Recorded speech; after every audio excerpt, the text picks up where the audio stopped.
Assalamualaikum warahmatullahi wabarakatuh. Salam sejahtera. Untuk sesi ulang kaji kali ni saya akan sentuh bahagian chapter work and energy dulu. Okey, seperti yang kita maklum, chapter ni dia tak keluar untuk kita punya final. Okey, dia hanya untuk awak punya UPS dan awak punya assignment saja. Right, so the first part kita akan pergi kepada work dahulu Okey, so work. Right, so work ni dia punya takrifan kalau ikut kat sini Okey, contohlah kalau saya ikutkan, saya ambil satu objek kat sini. So objek ni katalah ada satu force, dia drag, dia tarik ke sebelah kanan. Force Okay, so force ke sebelah kanan. Right, so objek ni dia akan displace, maksudnya dia akan bergerak lah ke sebelah kanan lah, logically. So bila dia bergerak ke kanan, kita letak displacement dekat sini 10 meter contoh, dan F kat sini saya letaklah 10 Newton. Right, so daripada rumus equation, work equal to Fs cos theta. Okay, ada term tu dibuat work sama dengan F dot S sahaja. Right, so kalau ikutkan ini adalah skala dot product. Okay, jadi ada cos theta ni adalah theta sudut di antara force and displacement. So angle between force and displacement kat sini macam mana kita nak tahu. Alright, so you tengok kat sini force ke kanan, displacement pun ke kanan. Jadi dia punya theta akan jadi 0 sebab dia parallel, selari. Right, so bila dia selari, bila kita masukkan nilai di sini, contoh F dia jadi 10, S dia pun 10 meter, and then cos theta jadi 0. So cos 0 is equal to 1. Okay, so kita akan dapat jawapan kat sini lebih kurang dalam 100 dan unit dia adalah joule. Okay, itu contoh. Right, so awak kena ingat untuk work done ni, okay, kerja yang dilakukan ni, work done kat sini, dia akan berlaku bila force tu, okay, dia ada pergerakan yang selari. Okay, ni contoh selari, maksudnya theta dia kosong. Ataupun dia boleh juga kita ambil contoh kalau objek tu kita buat dia secara, dia punya force tu, contohlah objek tu ditarik dengan daya kat sini. Okay, ada F kat sini. So objek tu bergerak ke sebelah kanan juga. Ditarik kat sini. Katalah sini kita ada sudut 30 darjah. Okay, yang ni pun kita kata work done juga. Dia ada work, ada kerja kat sini. Okay, as long as ada force dengan displacement dan ada sudut dekat sini. Okay, dan sudut dia mesti antara kosong hingga, okay, kita kata kat sini menghampiri 90 darjah lah. Okay, apa jadi kalau kita punya sudut tu 90 darjah? Alright, so kalau katalah sudut tu 90 darjah di sini. Katalah awak tarik force kat sini. Okay, katalah you bagi kenakan satu daya F kat sini. Right, katalah 20 Newton. Adakah objek ni akan bergerak ke kanan? Okay, semestinya objek tak akan bergerak ke kanan. Sebab kita dah tarik ke atas, mana mungkin objek tu nak bergerak ke kanan? Okay, jadi kalau you kira based on yang ini, okay, work dia akan jadi, alright, so contoh saya bagi kat sini, work sama dengan, okay, F dia katalah saya letakkan 20. S dia tak ada. Okay, tak ada pergerakan. Katalah ada nilai lah. Contohlah saya letak 1. Contoh S dia. Okay, cos. Okay, sudut antara S ke kanan dengan F. Berapa sudut dia? Sudut dia adalah 90 darjah. So, kalau cos 90 darjah, you akan dapat 0. So, no work done dekat sini. Right, itu contohlah. Jadi, awak kena ingat, bila work done ni, okay, arah displacement dia, okay, S dia ni, dengan force ni, okay, dia boleh bentuk dalam keadaan selari lah. Right, ataupun ada sudut. Okay, jangan sampai 90 darjah. Kalau 90 darjah tu, kita punya work akan jadi kosong. Alright, so saya akan terangkan konsep lah. Sebab apa, UPS ni lebih menekankan kepada soalan-soalan konsep. Okay, next, kita akan go through untuk graph lah. Okay, so kalau katalah ada soalan graph, contoh, graph, okay, sini saya lukiskan dulu. Alright, so you ada F against S. Ini contoh kalau you dapat soalan graph force against displacement. Katalah dia bagi satu graph kat sini, dia lukis. Right, so ingat konsep kalau area under the graph, okay, luas bawah graph ni untuk F against S ni, dia akan sama dengan, so area akan sama dengan work done. Okay, kalau you kira work done ni, you akan dapat unit dia dalam joule lah, kerja ni kan.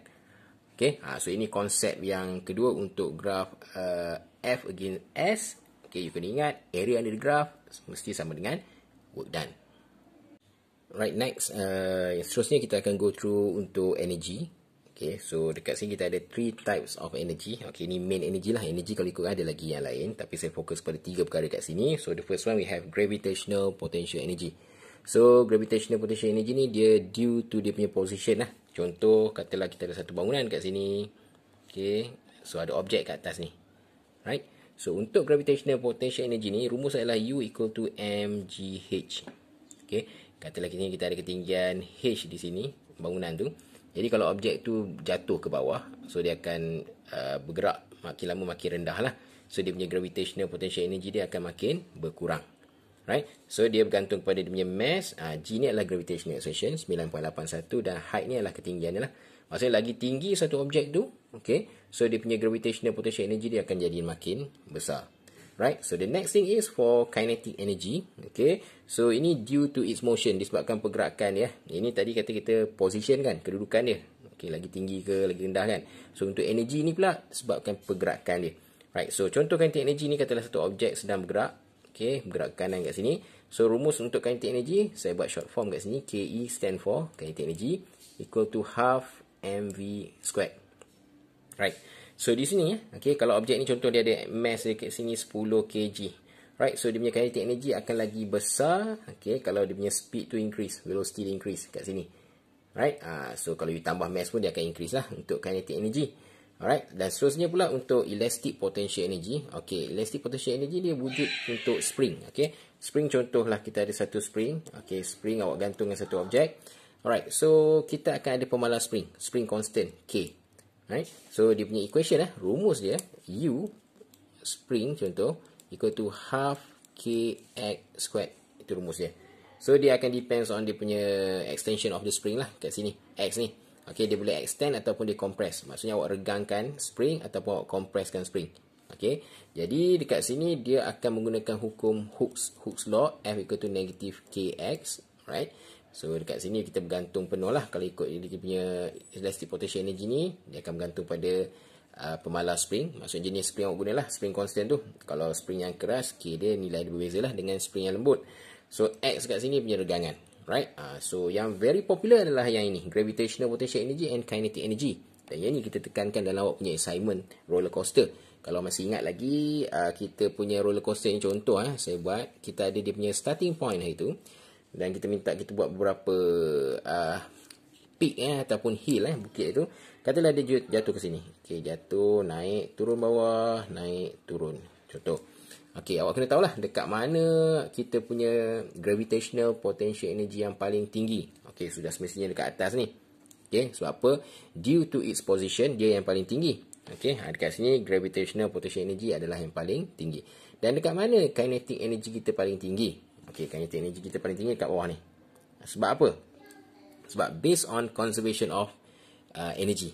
Okay, kejap lagi saya akan cerita conservation of energy. Tapi awak kena tahu dulu lah, dalam kes ni, dekat mana gravitational potential energy paling besar, dekat mana kinetic energy paling besar. Baiklah, seterusnya kita akan go through untuk kita punya principle of conservation of energy. Alright, so awak kena ingat lah. Okay, prinsip keabadian tenaga principle of conservation of energy ni. So energy cannot be created. Maksud kita tak boleh nak cipta dia. Okay, dan you tak boleh destroykan dia juga. Dia tak boleh nak dihilangkan. Okay, cuma dia akan boleh berubah bentuk lah. Okay, dan nilai dia akan jadi constant. Maksudnya nilai dia akan tetap. Right, sebelum dengan selepas mesti sama. Based on summation of energy initial equal to summation of energy final. Normally. Okay, yang ni. Tapi bila kita masuk dalam real life, kita akan ada energy yang hilang. So energy dissipated lah kita kata. Energy dissipated tu dalam bentuk heat ataupun sound. Okay, dia berubah dalam bentuk tenaga bunyi, tenaga haba. Okay, itu normal lah. Mesti tak akan dapat 100%. Tapi kalau ikutkan prinsip keabadian tenaga, principle of conservation of energy, dia mesti sebelum dengan selepas mesti sama. That's why kita kata dia constant.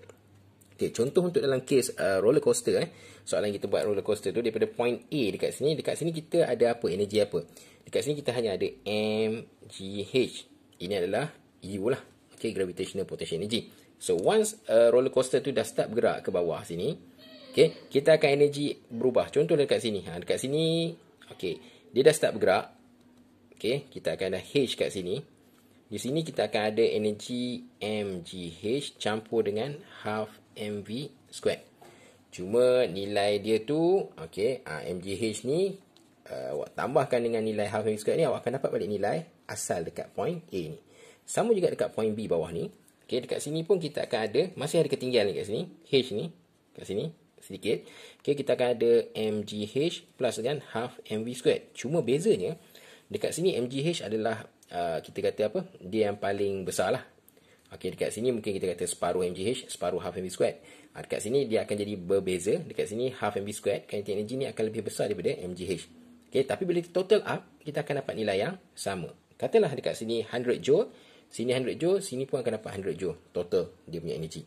Okay, dan satu perkara yang awak perlu ingat, energy dengan work, okay, unit dia adalah sama, unit adalah joule. Okay, itu perlu diingat. Alright, so saya rasa itu saja untuk video bahagian chapter work and energy ni. Jadi kita akan sambung dengan chapter yang seterusnya untuk chapter circular motion.